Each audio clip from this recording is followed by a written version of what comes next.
it up. Time is barely on our side. I don't wanna waste what's left. The storms we chase are leading us, and love is all we'll ever trust.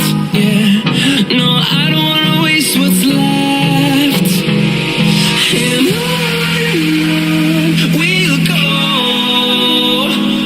through the wastelands, through the highways, till my shadow turns to sun rays. And on we'll go, through the wastelands, through the highways, and on we'll go.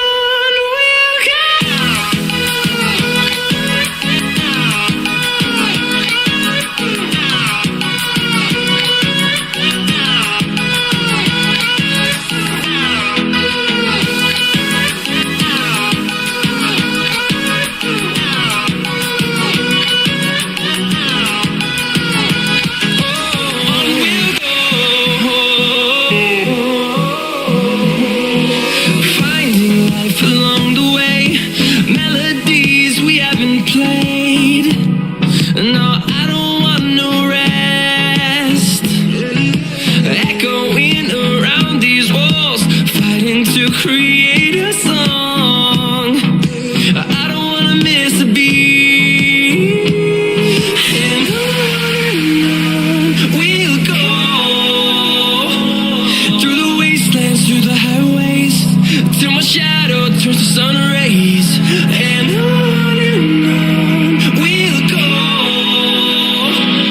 through the wastelands, through the highways, and on we'll go.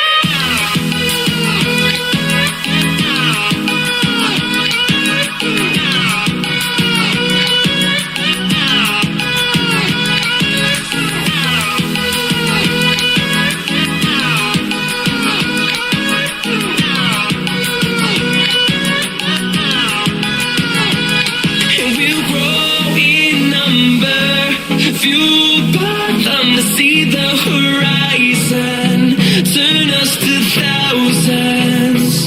And we'll grow in number, fueled by them to see the horizon, turn us to thousands. And on we'll go, through the wastelands, through the highways, till my shadow turns to sun rays. And on we'll go, through the wastelands, through the highways, and on we'll go.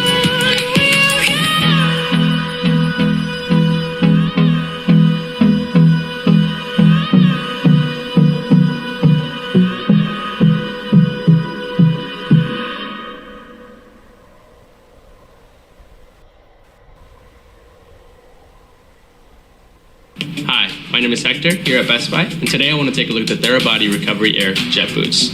I love using these. I just got these recently, and they're really great for the port.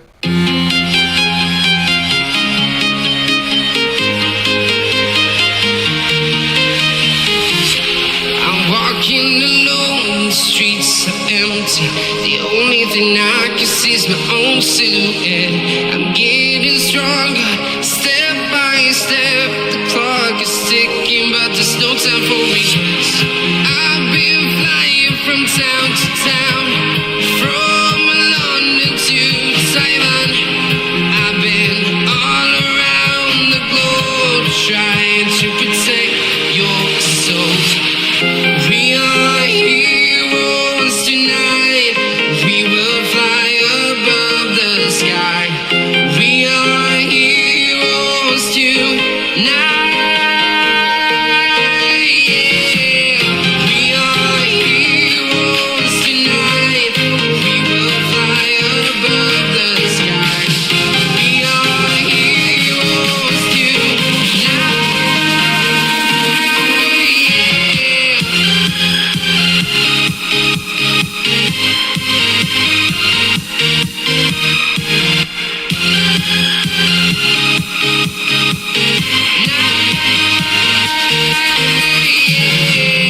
Feel like a dynamite, ready to explode right up in the sky. I need need you to listen, I need you to hear, and don't show any fear. I've been flying from town to town, from London to Taiwan. I've been all around the globe trying to protect your soul. We are heroes tonight. We will fly above the sky. We are heroes tonight. Yeah. We are heroes tonight. We will fly above the sky. We are heroes tonight.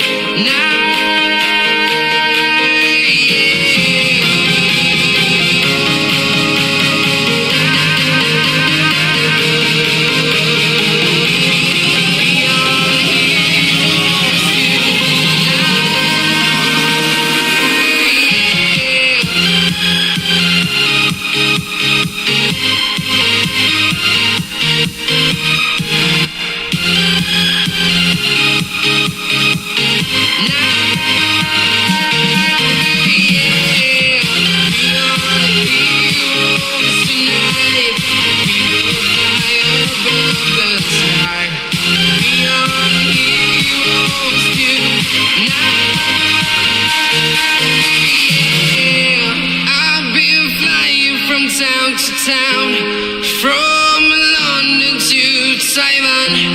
I've been all around the globe trying to protect your soul.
The Tortured Poets Department, the anthology on CD and vinyl, and the official Eras Tour book available at Target starting November 29th. Only at Target.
For the ones who get it done, the most important part is the one you need now, and the best partner is the one who can deliver.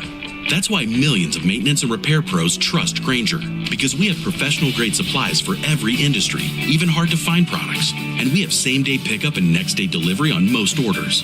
But most importantly, we have an unwavering commitment to help keep you up and running. Call, click Grainger.com, or just stop by. Grainger, for the ones who get it done.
say you wanna try, but you never do.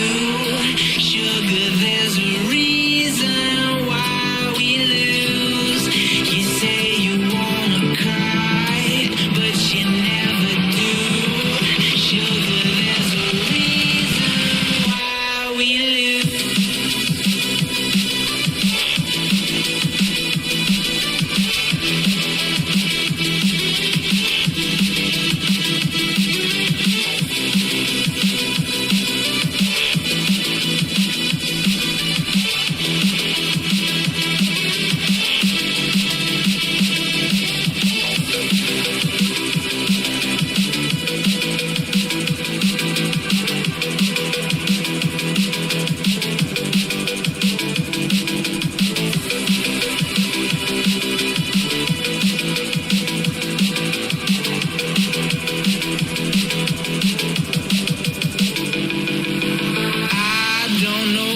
You want. Let's have a bit of fun till I downfall. My love, if you feel like I do right now, don't say you're on the run to the other side. My love, you say you wanna try, but you never do. Sugar, there's a reason we live.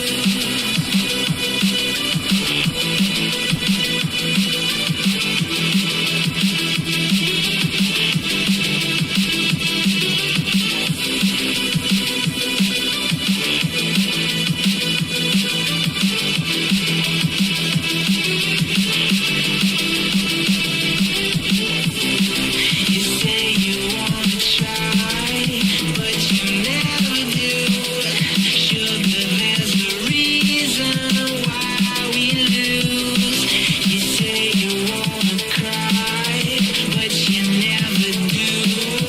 Sugar, there's a reason why we lose.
Raptor engines. I love this view. This is looking up at the aft end of Starship there at the engine bay. Now, moving up the rocket, the ship features 6 Raptor engines.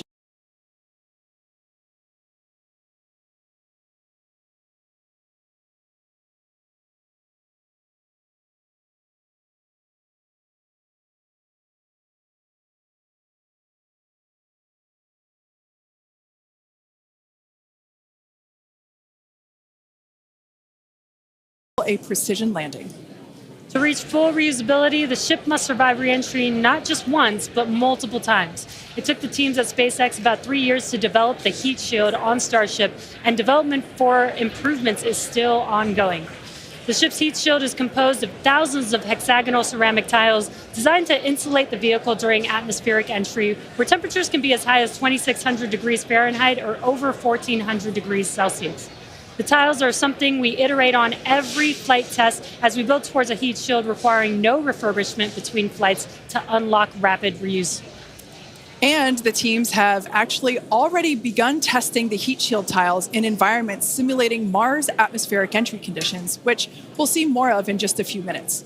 You know, slightly different than coming back to Earth. Just slightly different. And in between the first and second stages is our hot stage, which we saw in action on flights 2, 3, 4, and 5. So let's recap that last flight to understand what we accomplished and how that's changing for today's flight. On October 13th, Starship successfully lifted off at 7:25 a.m. Central Time from Starbase, Texas. A gorgeous sunrise ascent that was fairly quickly followed by the hot stage separation maneuver, which we see here, as well as on multiple previous Starship flights. The booster then performed a flip maneuver, boost back burn, and then we jettisoned that hot stage, which you see there. The booster then performed its boost back burn, which brought it back on a trajectory to the launch tower, back to the Gulf Coast. We can see here the booster descending through the Earth's atmosphere. It broke the sound barrier again as it was coming back through. Those Raptor engines relit, and then the moment that made us all lose our minds, the booster came back for a successful first ever catch by the chopstick arms back at the exact same launch tower that it launched from. It was insane. As you can see, we all went bananas. And you did too, probably. Thousands of distinct vehicle and pad criteria had to be met, and thanks to the tireless work of the entire Starship team, we succeeded on that first attempt. And while that all was happening, ship was continuing to coast towards the Indian Ocean. It executed an excellent coast, made its way down through re-entry, relit its engines, did that flip maneuver, relit its engines for landing burn, and then splashed down into the Indian Ocean. Now that whole flight test concluded, that splashdown 1 hour, 5 minutes, and 40 seconds after launch. Starship's 5th flight test was one of our most ambitious yet, and as we work to demonstrate techniques fundamental to Starship and Super Heavy's fully and rapidly reusable design. And I think I speak for all of us when I say that seeing the catch for the first time was an extraordinary moment for the entire SpaceX team. We've seen a lot of wild firsts here, but that was truly an epic moment in time. Yeah, we're not forgetting that anytime soon. Certainly one in the history books. Now, today's mission profile is very similar to Flight 5, but there are some differences that we've incorporated as we prepare for future reuse. About 20 minutes from now, Super Heavy will ignite its 33 Raptor engines and lift off from Starbase. About 2.5 minutes into flight, the booster will separate from the ship in a hot stage separation, and we've seen that occur on multiple flights, including Flight 2, 3, 4, and 5. About 2 seconds after that burns, we'll jettison that hot stage. The booster will perform its flip and boost back maneuver. And we will once again look to return the booster to the launch site for a catch by the tower's chopstick arms. And once again, we will only attempt that if both the booster and tower are healthy after launch. We were successful last time, but we should emphasize that this process is still very new. And this is still just a test, so success is very far from guaranteed today. It's always a possibility that we'll lose the vehicle. It's a contingency that we always plan for. Yeah, exactly. Now, while the booster is doing its job, the ship's 6 engines will remain lit for a few minutes before shutting down and then going into the coast phase. The ship will coast for a total of about 40 minutes or so, reaching a peak altitude of approximately 213 kilometers. Now, one additional objective for this flight during coast is an in-space burn using one of ship's Raptor engines. Doing a burn while in space will build confidence that we can do deorbit burns, which is a key capability for upcoming orbital missions. Now, after the coast phase, the ship will attempt a controlled re-entry, and if ship makes it all the way down, will once again perform a flip and landing burn before splashing down in the Indian Ocean. Yeah. Now, there are some notable changes to our entry plans for this flight, and they will intentionally push the ship to and very likely beyond its limits. This includes several thermal protection upgrades and operational changes as we prepare for future ship catch and reuse. Today's flight test will also test new secondary thermal protection materials, and entire sections of the heat shield has actually been removed in certain areas. And on top of all of that, we're going to fly the ship at an aggressive angle of attack once it's moving slower than the speed of sound. Now, this means we'll be flying nose down instead of our usual belly flop orientation during final descent. This will no doubt stress the limits of the flap's ability to maintain control, but it will be a chance to get real flight data on what our limits actually are. So, to put it as bluntly as possible, do not be surprised if this is not a smooth flight to splashdown today. We are intentionally looking for how far we can push and discover the vehicle's true limits as we plan for future ship return and catch. And even though ship recovery is not expected today, the telemetry and data we receive all the way to the end is what we're looking for and what will help us get to a rapidly reusable Starship of the future. Now, just like Flight 5, one of our objectives for Flight 6 is attempting to return the booster to the launch site to be caught by the tower. The booster for this flight has upgrades to add redundancy across its propulsion system, increase the structural, as well as increasing the structural strength in a few spots. We've also implemented a few changes across both ship and tower to try and speed up the post-catch timeline. Returning vehicles to the launch site leverages the same hardware that we use for stacking ahead of flight, making our infrastructure multi-purpose. And in order for us to achieve that rapid reusability that we keep talking about, we need a quick turnaround. And you can't get much faster than returning the launch vehicle right back there to where it needs to launch from again. Exactly. In this video, you can see our original render of booster catch alongside the actual footage of catch from Flight 5. This video is just mind-blowing to see the predicted versus reality. And just like the last flight for today's booster catch, there are thousands of criteria that need to be met in order to proceed with catch. Automated checks have to indicate we have a healthy booster and a healthy tower, and the flight director must issue a manual command which is informed by manual checks from the flight control team.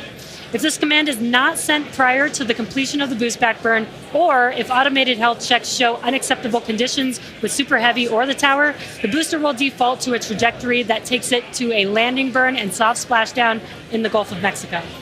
I remember when we first heard the call out that tower was go for catch on Flight 5, and wow, I still get goosebumps when I think about that moment. Now, for today's test, just like Flight 5, we're only going to catch if everything on the booster and the tower checks out after launch. As always, we accept no compromises when it comes to the safety of the public and our team. And so to that end, the area around the pad and the flight path are cleared in advance. A lot of things have to go right in order to line up the booster catch. So if all criteria is met, we will attempt to catch, but there is a chance that we may not. Either way, we'll be getting tons of in-flight data, which is extremely valuable. Exactly. That first catch was pretty epic, though. So, like you, we'll be keeping our hopes high to see another one this afternoon. Now, Dan, you got to see it in person last time. Are you mentally prepared for a possible round two? I mean, probably not. That was pretty hands down the coolest thing I've ever seen. And the fact that we're going to do that every time now breaks my brain a little bit, but it was absolutely incredible. One of the unique aspects with Super Heavy coming back is it does generate a sonic boom. This is something commonly associated with reusable spacecraft. It's coming in faster than the speed of sound and then slowing down. It creates that pressure wave that builds up, and then when it reaches you on the ground, that rapid change in pressure is that quick thunderclap sound that you hear. Now, generally, the only effect is that thunderclap sound, but if you're not expecting it, it's definitely going to get your attention, and we were able to hear it last time.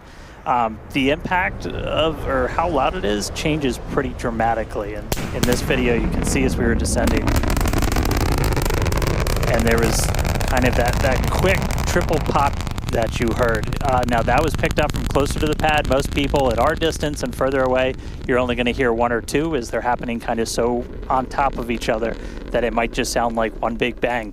But as I said, that's something that's only associated with spacecraft being reused. We hear it with Falcon 9. We heard it during Shuttle, and looking forward to hopefully hearing it today. Just a quick status check, though. We're about 85% full on ship, almost 2/3 of the way full on booster, continuing to count down about 13 and a half minutes, a little under that, until we lift off today. But still looking good. I'll check back in with you guys in a few minutes. Back over to Jesse and Kate. Thanks, Dan. Yeah, I think Dan said it really well when it really does hurt the brain to think that this is going to be the norm, that this is just the beginning. Every one of these flights is a step closer to a fully operational Starship that will take us beyond Earth orbit. And with our pace of rapid iteration here, the Moon and Mars are not nearly as far in the future as you may think. In fact, we're planning to send Starships to Mars as soon as 2026. Which is when the next Mars transfer window opens, which is under 2 years from now. Now, you might be familiar with the Starlink logo, which you see there on your screen. It's an iconic representation of the Mars transfer orbit, also called the home and transfer orbit. This transfer window, or the time between the time when Earth and Mars are closest to each other, opens every 26 months and is only open for about 2 to 3 months at a time for a vehicle with Starship's power. Lining up a launch to Mars is similar to how we launched to the International Space Station, where we timed the launches to match the station's orbit. If we didn't do this, we would need more propellant and more time to get there. So the first opportunity we have to fly Starships to Mars, we plan to go for it. These first flight tests to Mars will be uncrewed and will test the reliability of landing in tech. If those landings go well, the first crewed flights will soon follow after that. Right now, our flight tests are focused on proving out reusability of both Super Heavy and Starship. In 2025, we'll continue that focus while also potentially flying our first Starlink missions and demonstrate capabilities central to our role in taking astronauts to the moon as part of NASA's Artemis program. Starship will be used to land astronauts on the lunar surface on NASA's Artemis 3 mission, which will put the first humans on the moon since 1972. One key capability will be the ability to refuel Starship on orbit, which you can see there on your screen, with a Starship prop tanker docked with a fuel depot. Next year, we're planning to test this capability by launching 2 Starships and having them meet up to transfer tons of cryogenic propellants. Now, when the time comes to land on the moon, Starship will link up with NASA's Orion spacecraft in lunar orbit, where astronauts will transfer over for their descent.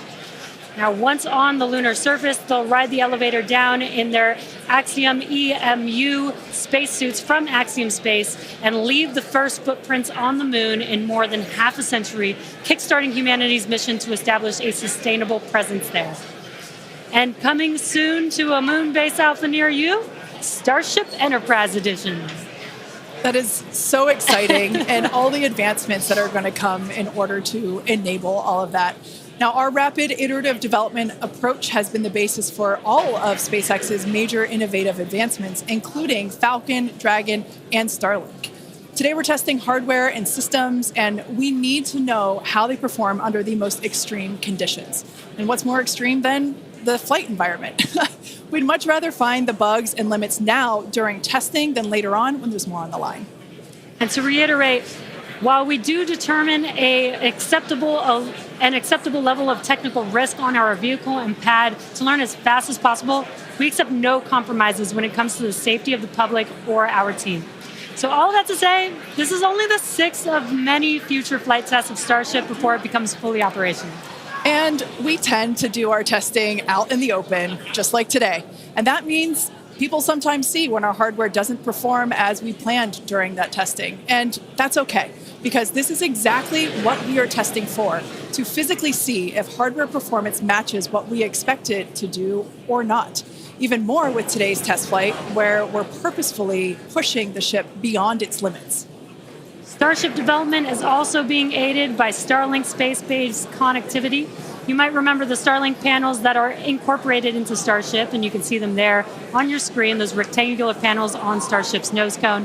Starlink brings us the epic views in space and on re-entry, and also helps deliver us critical flight data engineers need to continue development. Yeah, Starlink continues to help us push the limits in space in the short term by providing great views and real-time data on our next few flights, particularly through re-entry, which spaceflight veterans know that is historically a period of blackout for all communications within spaceflight. Outside of Starship, Starlink has helped people across the globe, particularly in rural and remote areas that have been underserved by traditional broadband internet. Yeah, and soon, Starship will deploy our next generation Starlink satellites, which will continue to increase our capability to connect even more people with high-speed internet all around the world and beyond. Now, as we continue to prepare for our next several flight tests, we recently performed a cryo-proof test of the Starship for Flight 7, our first operation with the vehicle debuting a number of major milestones. The ship has been stretched to make room for larger propellant tanks, increasing the propellant capacity from 1,200 tons to 1,500 tons. The forward flaps also got a redesign. They have shrunk in size and they also shifted in location, and both of these things will help better protect them during entry heating while still providing control. There's also a wide range of upgrades that will make the vehicle more reliable, adding redundancy to and the ability to operate for longer durations in space.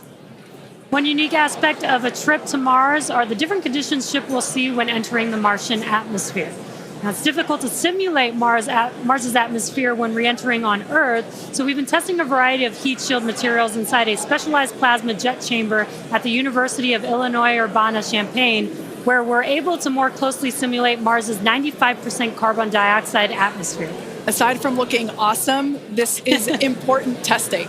The intense heat of entry will cause the CO2 to break down into its base elements, exposing Starship to atomic oxygen, which increases surface heating and can cause materials to oxidize or start to break down. Spacecraft entering over Mars encountered more than twice the amount of atomic oxygen at their peak when compared to Earth, and that is certainly a unique challenge. As we continue to test, we'll learn more about what makes a great heat shield for Mars. All right, now that we're heading into the final minutes of the countdown, let's go back to Dan for the latest on the ground there at Starbase. Hey, Kate, afraid I have nothing but good news for you. We have a go from our range safety team. We are a little over 90% full on ship, almost 85% full on booster, and not tracking any holds to an on-time liftoff. So we've got about 3 more minutes of prop load. As long as the range stays clear, we don't trip any other holds, we might blow right past that T-minus 40-second mark and lift off right at the top of our window at 4 p.m. Central. So toss it back to you guys one more time, but fun part about to start, we are, a little under 6 minutes away from launch. All right, so we are continuing to progress now at 5 minutes and 43 seconds until liftoff. Now, once we pass the T-minus 40-second mark, a number of events are going to occur in rapid succession. The ground spin and ignition systems will come up to flight pressure, and the ship will go on to internal power. And then after that, the quick disconnect, or what we call the QD arm lockout, is removed in preparation for retraction shortly after T0. And once we pass the T-minus 40-second mark, we still have the ability to recycle the count under certain conditions back to T-minus 40 seconds and then hold there to assess what happened and if we can proceed again to T0. Exactly. However, once the water for the deflector system begins flowing at T-minus 10 seconds, any issue after that would be an automatic scrub for the day, as the teams would need to refill the deflector's water tanks as well as the propellant storage tanks over at the tank farm before we're able to make another attempt. Now, it is just so unbelievable that it's just been only a little over a month, and we are just a few minutes away from Flight 6. The crowd here is building up.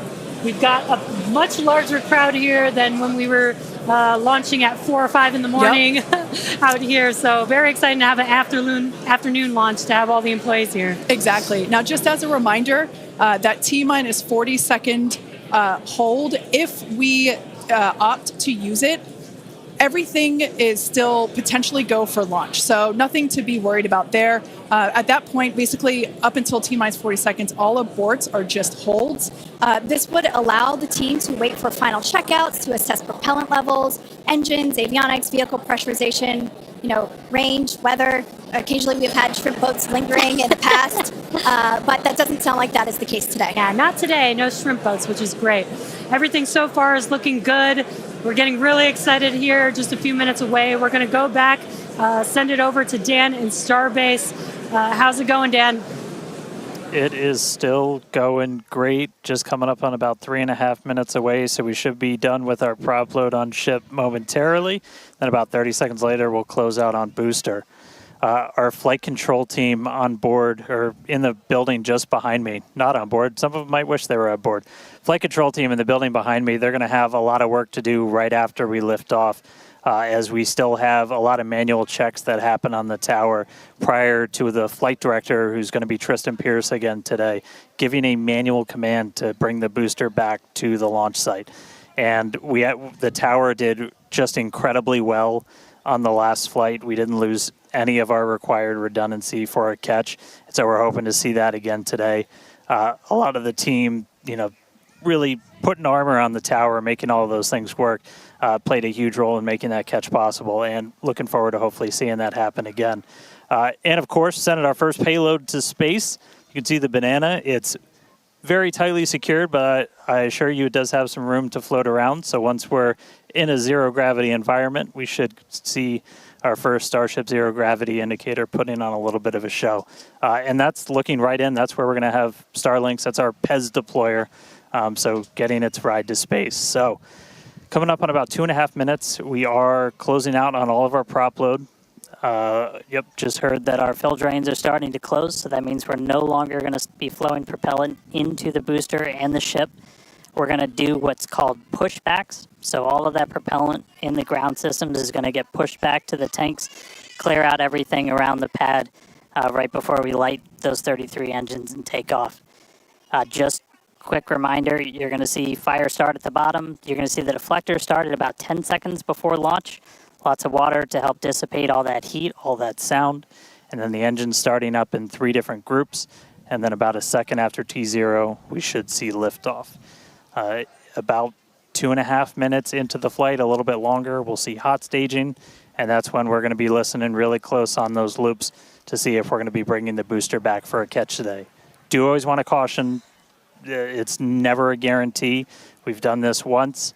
We'll see if we do it again. We're only going to do it if the booster and the tower are looking really good before we attempt to bring it back here. But coming up on a minute, not tracking any holds on the board right now. So as long as we don't have any last second things, which do happen. All right, flight director just confirmed T-minus 1 minute.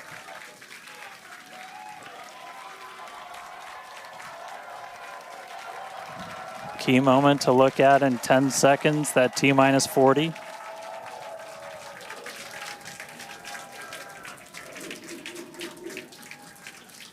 And we flew right through that.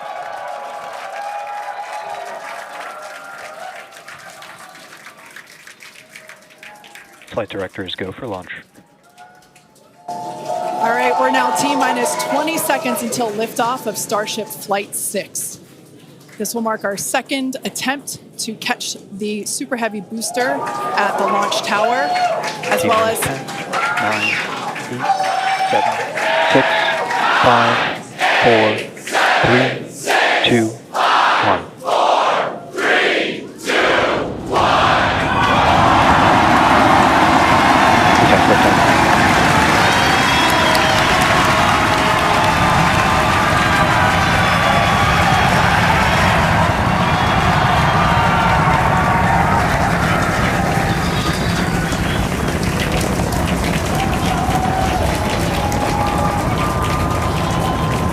Vehicle is pitching downrange. Booster Raptor, chamber pressure nominal.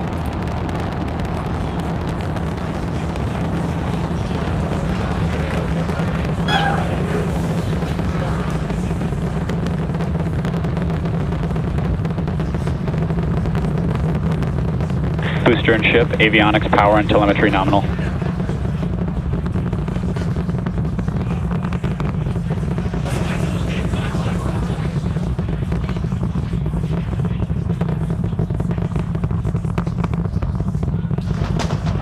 Vehicle All right, has we're reached just a little over a minute maximum into flight. dynamic pressure. We're about 6 miles away, so all the sound's still hitting us here. Hearing good call outs that power telemetry nominal, that's flying straight and true. We do see all 33 Raptor engines lit up on telemetry screens. At this point, we've passed through that point of maximum aerodynamic pressure, that max Q. Now coming up in just a little over a minute from now is going to be hot staging. So we're going to see the 6 engines on the ship ignite while still attached to the booster. Just before that, we'll see all but 3 center engines on the booster shut down. In what we call MECO, it's most engines cut off instead of main engine. And so while we continue to watch it go up, a lot of our flight controllers looking at all the systems around the tower. Again, we have to send a manual command. Just about 30 seconds away from hot staging.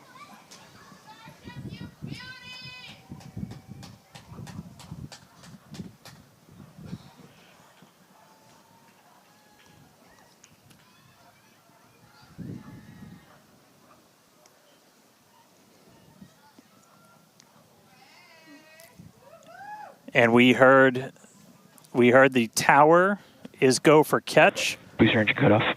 The return flag is set for true. Ship engine start up. Stage separation. All right, hot staging confirmed. Booster 6 out of boost 6 back lit on the ship. Booster boost back going. We heard that we are go for catch. Kate, Jesse, take the views. Hopefully I got a booster coming home real soon. Wow, from our view here, Dan, great views of planet Earth behind that super heavy booster. Right now it is performing the Ship boost chamber back pressure burn. nominal. Good news there, telling us that the pressures inside the ship are good. That is the second stage or the upper portion of the vehicle. Follow along with the telemetry on the bottom of your screen. Yeah, booster is currently, super heavy is currently in its boost back burn. This boost back burn, Avionics, power, and telemetry nominal. this boost back burn lasts just a little bit over a minute. So we've got a little, approximately 30 seconds left. We've had shutdown of that boost back burn. Up next will be hot stage jettison. The view from the camera on the left, or from the booster on the left-hand side of your screen, and then tracking cam there on the right-hand side of your screen. We'll see those grid fins. Booster offshore divert. And we can also see that the hot stage has been jettisoned. Yes, visual confirmation of that there on your screen, which is great. Now the next Starship is following a nominal trajectory.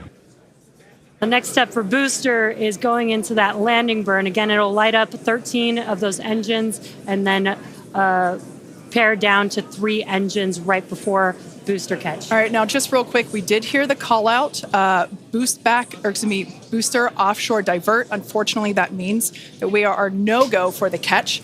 As we said before, both the tower and the vehicle, as well as the operators on console, have been actively evaluating the commit criteria for that return to the launch tower.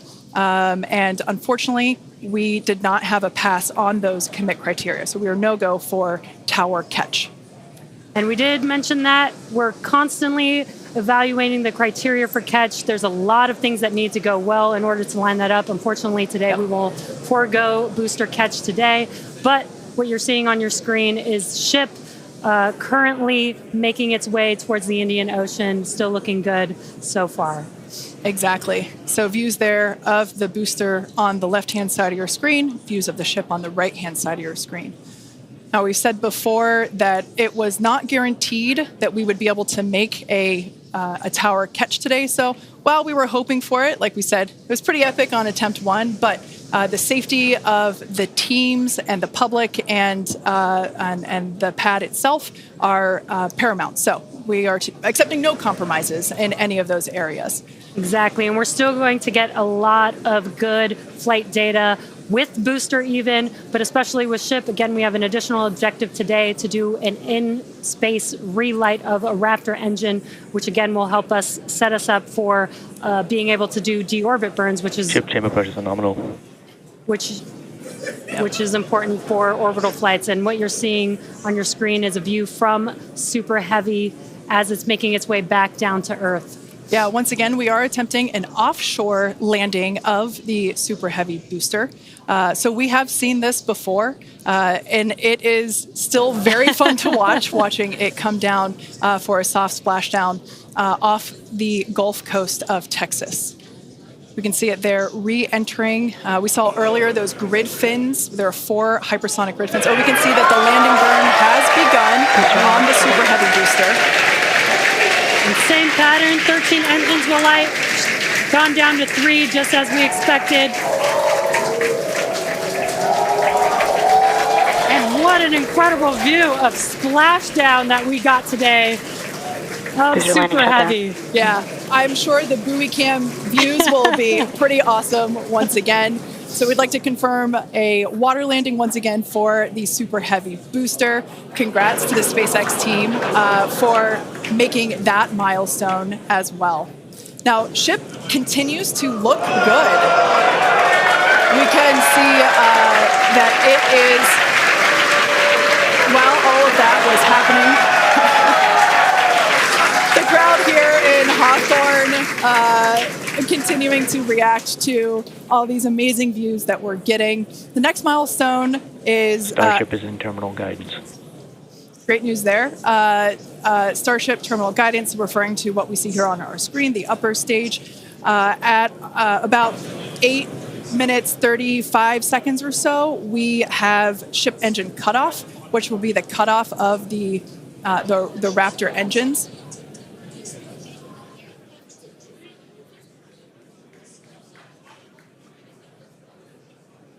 We can see on our screen ship giving us some incredible views brought to us by Starlink. This view is also very interesting because we can see basically the receding tile line that we referred to earlier, where we mentioned we have removed a number of heat shield tiles in order to test out and push the envelope on the ship and demonstrate what its capabilities are. Ship engine cutoff. And there we just heard call out for SECO, ship engine cutoff. Great news there. Everything continuing to look awesome for ship. Full view looking aft on ship here.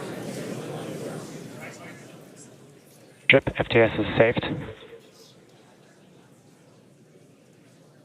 Nominal orbit insertion. There's that call out we were waiting for. Confirmation of good orbital insertion for ship today. It has been a very exciting afternoon so far. We'd like to send it back over to Dan, who can give us that live view experience. Dan, once again, are you okay after witnessing another Starship launch? Yeah, totally fine. You guys have to be jealous. This is the only way to do this. This is fantastic. No, it was really cool to see it lift off 33 out of 33. Didn't go for the booster catch today. Initially, we were good, and then we tripped a commit criteria and did the offshore divert. So we went and did that water landing, as everybody saw. We'll dig into it a little bit more, but again, we've done it once, we've now done it twice. We're going to keep trying to do it, as this is just a core capability of Starship and what's going to make it so incredible. There's a lot left. We're just about almost 10 minutes into this flight, so about 50 plus minutes still to go. Ship nominal orbit, so it's on its way around the planet. It's going to attempt to do an in-space burn. We're going to light one of those Raptor engines, the sea level ones in the middle, just to help demonstrate that we can relight in that microgravity environment. Really critical for deorbit burns as we start to do some orbital missions in the not too distant future. And then following that, we'll see a ship entry maybe a splashdown. As you guys said, we're really going to be pushing ship on this one.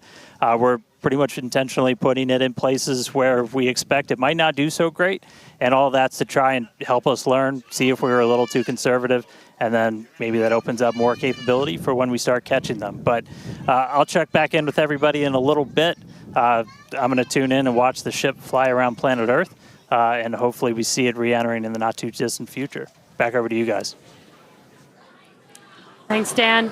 Development testing, by definition, is unpredictable, which we saw with Super Heavy splashing down in the Gulf of Mexico today, but that is exactly why we test. As is standard for these tests, the area around the pad and along the flight path was cleared prior to launch, and we expect the road and beach to remain closed until further notice. Yeah, testing development flight hardware in a flight environment is what enables our teams to quickly learn and execute design changes and hardware upgrades to improve the probability of success in the future.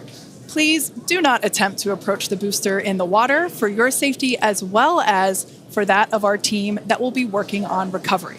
Now, we are going to continue though. The mission is not done. Exactly. The mission's not over. Ship is still coasting. But it has been nonstop since liftoff, and with the booster having completed its job for the day, we are going to take a short break for the next 35 minutes or so while ship continues to coast before re-entry. Now, as with previous flights, Starlink may enable us to talk to the ship through re-entry with no communication blackout. Now, we are still testing Starlink during this phase of flight, so nothing is completely certain. Yeah, so if we do have views, we will be sure to bring those to you live. And of course, one of those views include that of our, as we said before, surprise payload, the Banana. And we are looking forward to it. So we're going to come back in a few minutes, around T plus 35 minutes. Exactly. Views or no views, we'll see you back here at T plus 40 minutes for our coverage of Starship's re-entry, flip maneuver, landing burn, and hopefully see a splashdown.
are just about 35 minutes into today's flight test, continuing to get some live views from Starship itself as it continues to make its way around the globe.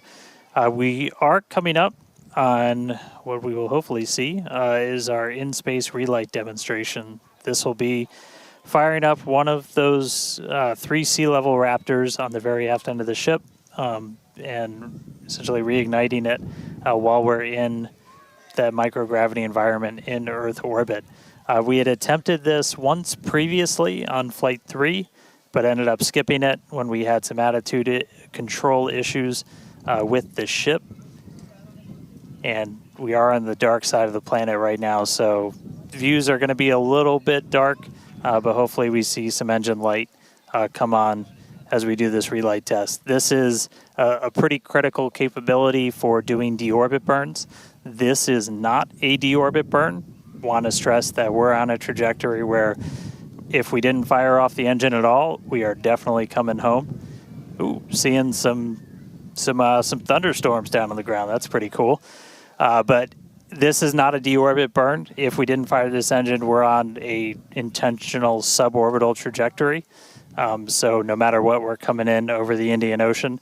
Firing off the engine does change your exact splashdown point a little bit, but we've got this keep out zone across the entire Indian Ocean that we made sure was clear ahead of flight, and we continue to monitor during, but we're going to aim for that and hopefully see this relight test coming on in about a minute. It's just going to be one of these engines, and it uses what's called the header tank, so these small spherical tanks in the very top of Starship up in the nose cone. They don't require nearly as much gas to pressurize as your main tank, so they're really useful for any in-orbit maneuvers and then for landing burns. So if we make it to a landing burn today, we'll be using them for that as well.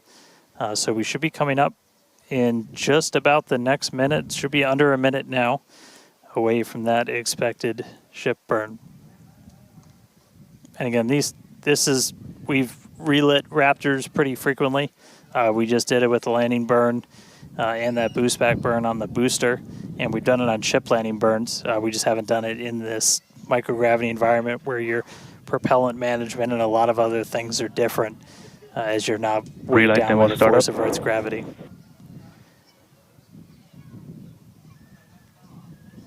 And just heard the call out for startup.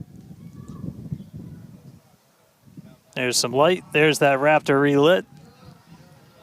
And shut down. All right, there you have it. The first time ever lighting a Raptor while in outer space, other than our ascent burn. So really cool to see that relit. That's a pretty critical capability that we're going to need when we're doing orbital missions in the not too distant future. So check another one off. That was a really cool.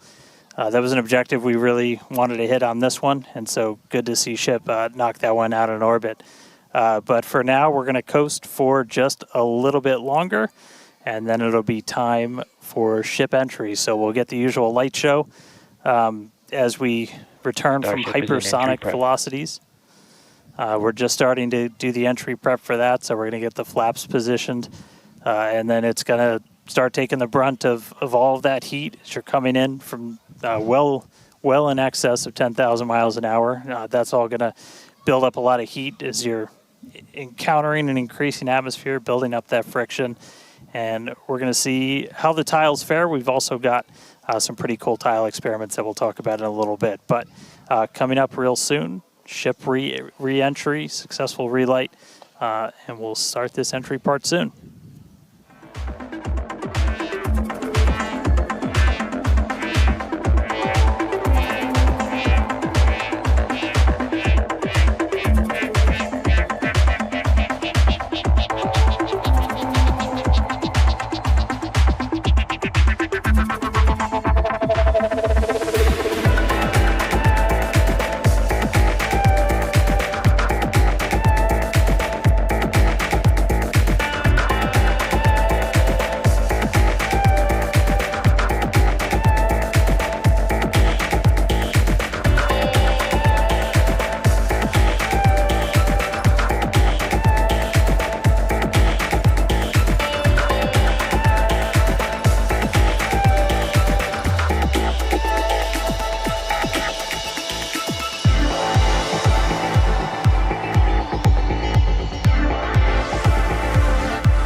Starship is at 100 kilometers altitude. Good attitude for atmospheric entry.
Welcome back to Starship's 6th test flight.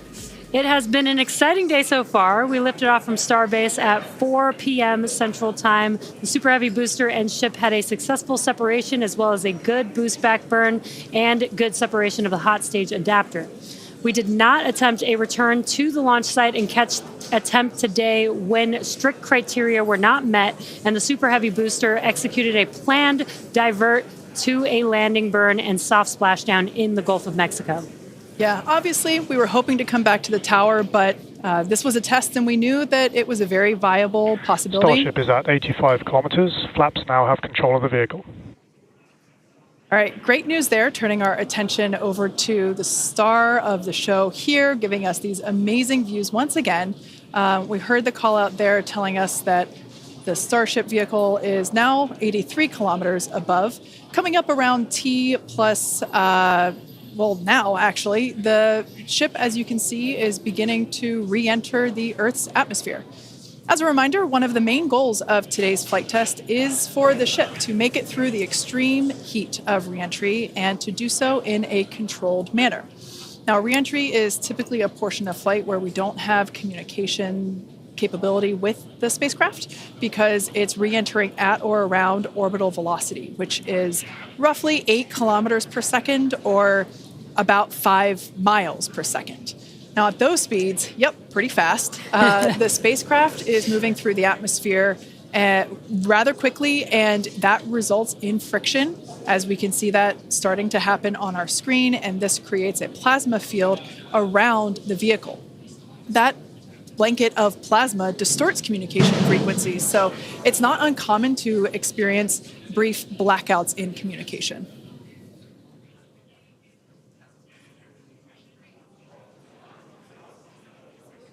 Starship is approaching the peak heating phase of entry.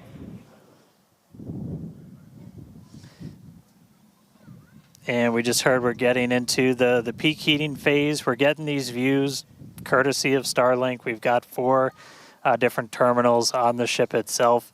It's what's really allowed us to get real-time data during what's otherwise been just a a mystery box essentially for spacecraft design, where when you're re-entering through the atmosphere, at least getting anything in real time hasn't ever been possible before. But we're able to not just get these views, but real-time telemetry from the ship as it's coming through. Do really want to stress that we are really pushing the ship today. The heat shield is not in the same configuration as it was last flight, where we had a team of ship techs do just an otherworldly task, replacing the entire heat shield, thousands of tiles, installing a backup ablative, and that pretty much set us up to do a pinpoint landing on Flight 5. We did not do that with this one. We have some backup in those really sensitive areas around the flap, but this is an older generation heat shield. And knowing we weren't going to do that, we even went and removed some extra tiles. There are some missing tiles on the nose cone where we're testing some backups. There are some steel-covered tiles in a couple of different spots, and there's also a whole lot more steel of the ship showing. As you guys talked about, we gave it a little bit of a haircut, a couple hundred tiles trimmed off the sides, and that's where we might have catch fittings in the future. But ooh, color's starting to come in. So it looks like things are going to start heating up, Kate and Jesse. Yeah, fun fact, Dan, we actually removed 2,100 heat shield tiles from Starship in order to basically present that necessary receding line, which you kind of can see there in your view. Think back to previous flights. The heat shield line came up further on the vehicle, and just like Dan said, we want to test the vehicle beyond what we think it is capable of carrying based on our simulations and calculations. So once again, to just be super plain, don't be surprised if we see some wackadoodle stuff happen here. We won't be. There are a number of things that we are testing out intentionally to see what the ship can take. Yeah, exactly. And knowing what those limits are will really help us design the vehicle of the future. Essentially, removing those tiles helps us remove a lot of weight from the vehicle, a lot of things that might potentially need refurbishment in the future. And the goal is to come up with a heat shield pattern or design that we don't have to refurbish. We can just continue to use it over and over again. And that's why we're changing some of those tiles and moving stuff around, removing a lot of those tiles, as Kate has been mentioning. Exactly. And, looking forward to the Starship capability of the future, we want to be able to catch Starship like we do with boosters. And so the next flight, we want to better understand where we can install catch hardware, not necessarily to actually do the catch, but to see how that hardware holds up in those spots. And today's flight will help inform, does the stainless steel hold up like we think it may based on experiments that we conducted on Flight 5. Now, continuing to look, amazing views. Yeah, Dan, go ahead. Oh, I was just going to say, there's so much on this flight that we're doing to try and, make all the ships that we're about to start flying even better, just really understand what their capabilities are going to be. We've got kind of the next-gen ship lined up for Flight 7. It's got all of those heat shield upgrades and everything. And one of the things that we're going to be doing that's most interesting, and one of the reasons we wanted daylight, is we're going to be flying pretty aggressively as ship comes in. We're going to be kind of nose down. And we've done it in wind tunnels. We've done it in simulations. You might see the flaps really flapping around trying to control the vehicle. We're betting we might have a little bit more capability than we think in just the analysis, but always a chance that bet doesn't pay off. But that just helps us know what are our Starship limits. is now halfway through the peak heating phase of entry. Sweet. Halfway there. Halfway home, guys. Yeah, and if you guys, again, can follow along with the altitude and the speed of ship as it's making its way back down to Earth, bottom right-hand corner of your screen.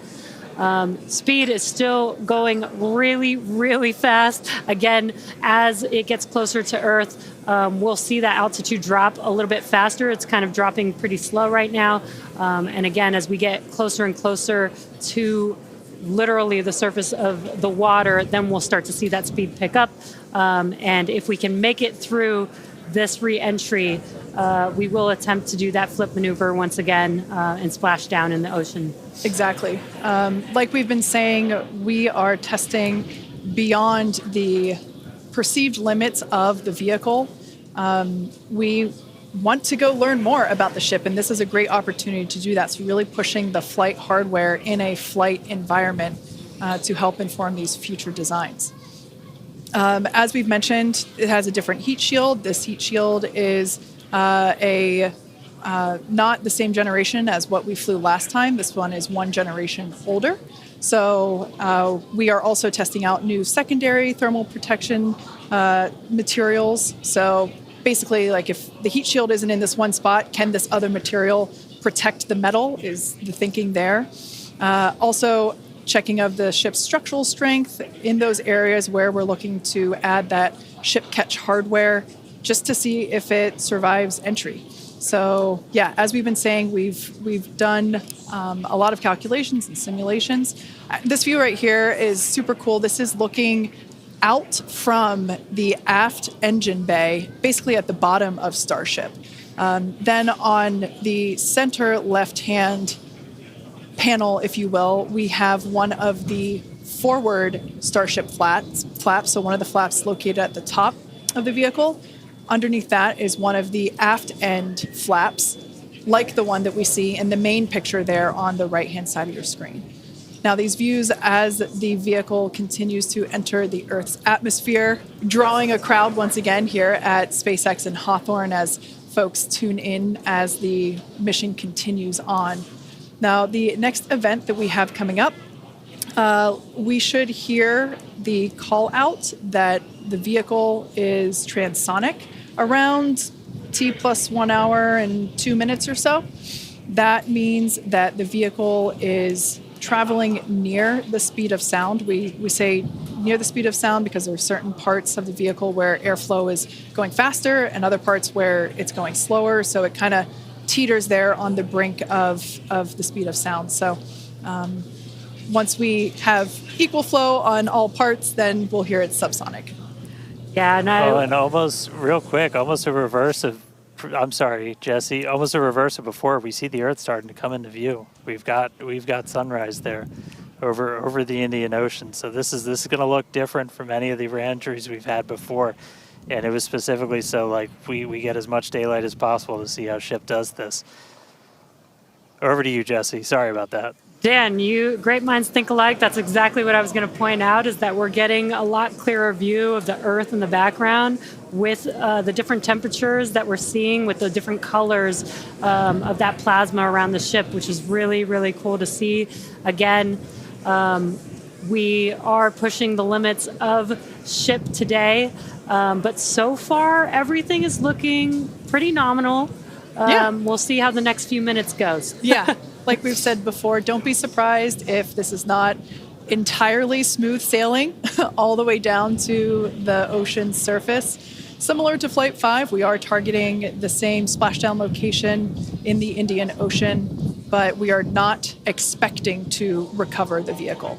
Right, and we were getting some glimpses of the flaps. The flaps so far are looking pretty good. We're not seeing any burn through. There's those flaps again. In that hinge area, which is our most concerning area there.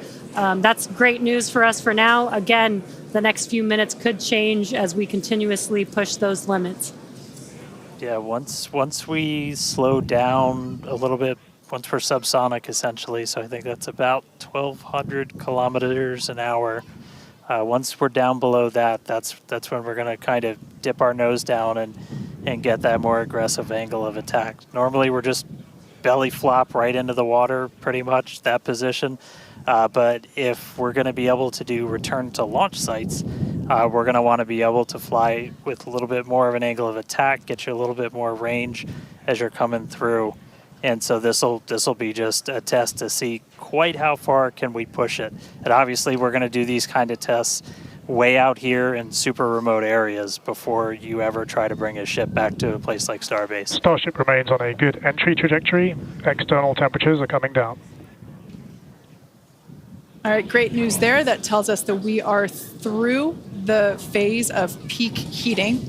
So we are expecting these temperatures to continue to come down.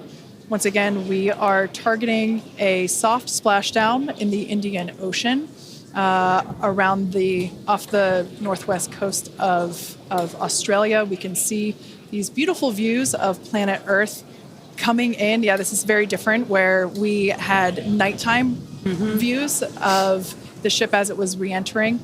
And now we've got daylight. It is about an hour or so after sunrise there in the Indian Ocean. So pretty cool to see this.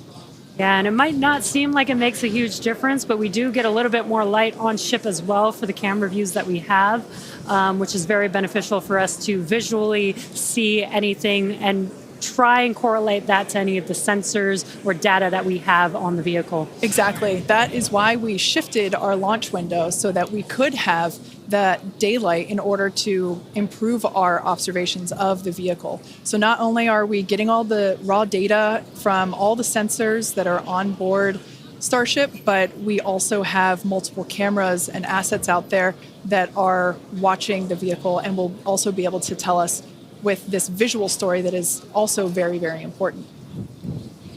And as we get down a little bit lower, the Raptor engines are in their chill phase right now, so just essentially getting them primed to turn on. We're going to use those 3 center engines to do a landing flip and then a landing burn. So we'll come down kind of in that slightly pointed down belly flop and then fire off those engines to flip us around and then do that final landing burn. That should be coming up in just under 5 minutes from now.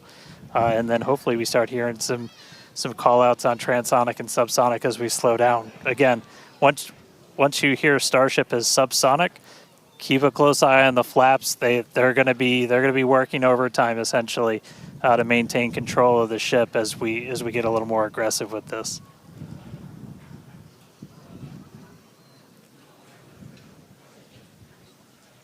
We can see that we are beginning... Starship has passed maximum entry dynamic pressure. All right, great call out there. But we can see on this view here that we do have some heating there on that looks like one of the forward flaps on Starship.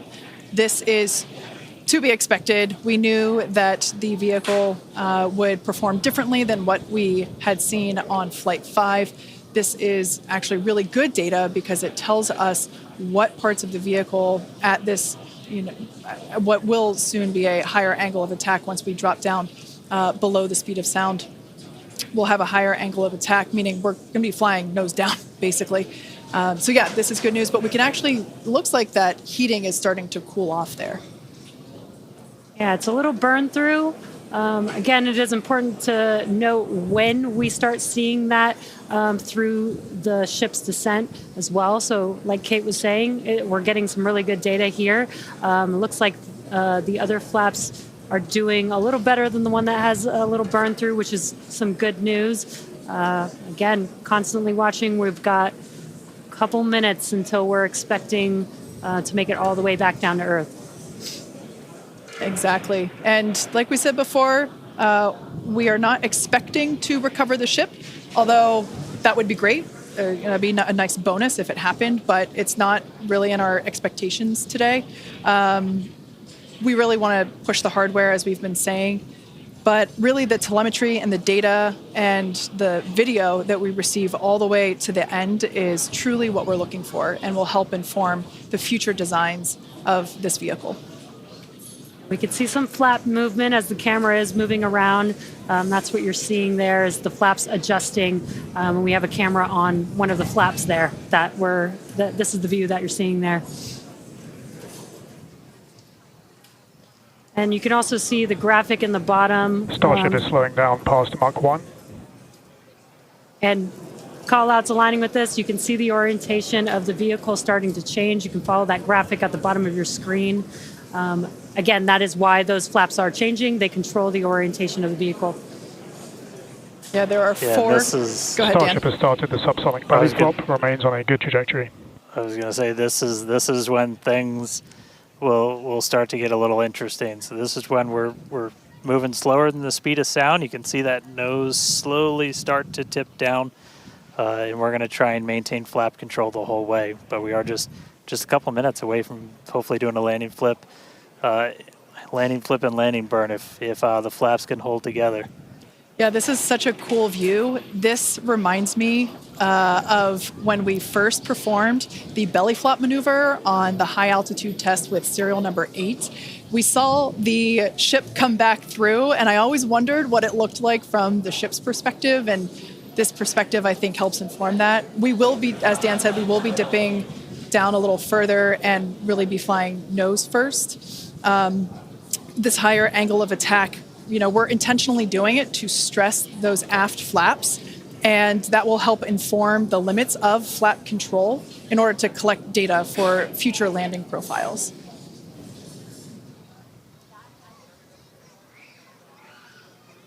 I mean, we're looking good so far. We've just got about 5 kilometers in altitude to go.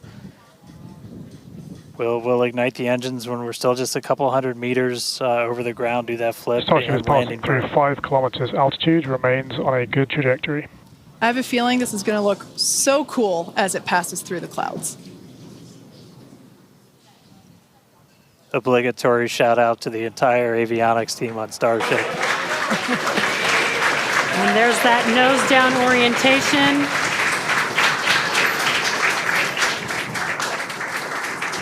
Now the Raptor engines will relight and help flip the booster back up. This is a more severe flip given the orientation. The engines will shut down prior to the water making impact, prior to the vehicle making impact with the water.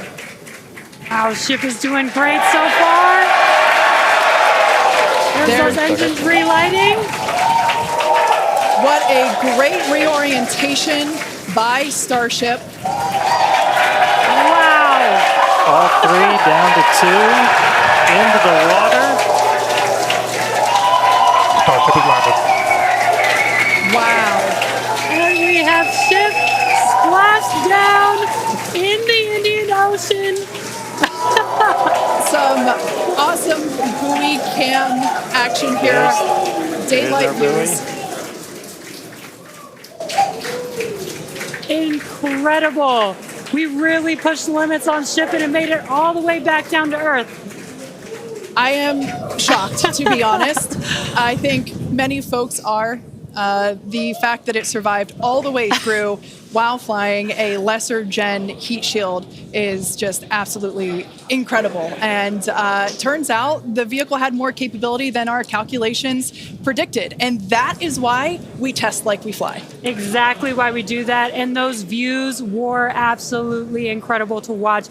Because of Starlink, we were able to get the views all the way down, as well as the buoys, seeing ship touchdown in daylight. So cool, so cool. Now, we want to, unfortunately, wrap up the show. Yeah, exactly. We'll say congratulations to our teammates at SpaceX and to everyone who supported the Starship program. And thank you to all of our future customers for your support. We'd also like to thank the people of Cameron County, Texas, as well as the Coast Guard, the Federal Aviation Administration, the Government of Mexico, and the Australian Space Agency. Now, be sure to...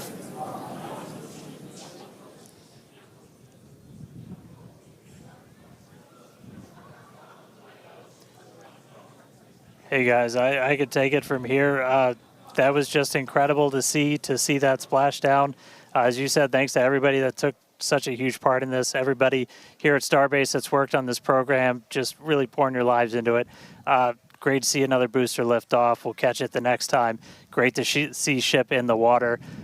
New version of ship coming soon, so a lot more exciting launches coming up real soon here from Starbase. But I'll send us out this time. We'll see you guys next time. Awesome. Thanks, Dan. Be sure to follow SpaceX on X for updates and more exciting views that we weren't able to feature on today's broadcast. I'm sure there will be plenty of those. Now, thanks to all of you for tuning in, and we'll see you next time.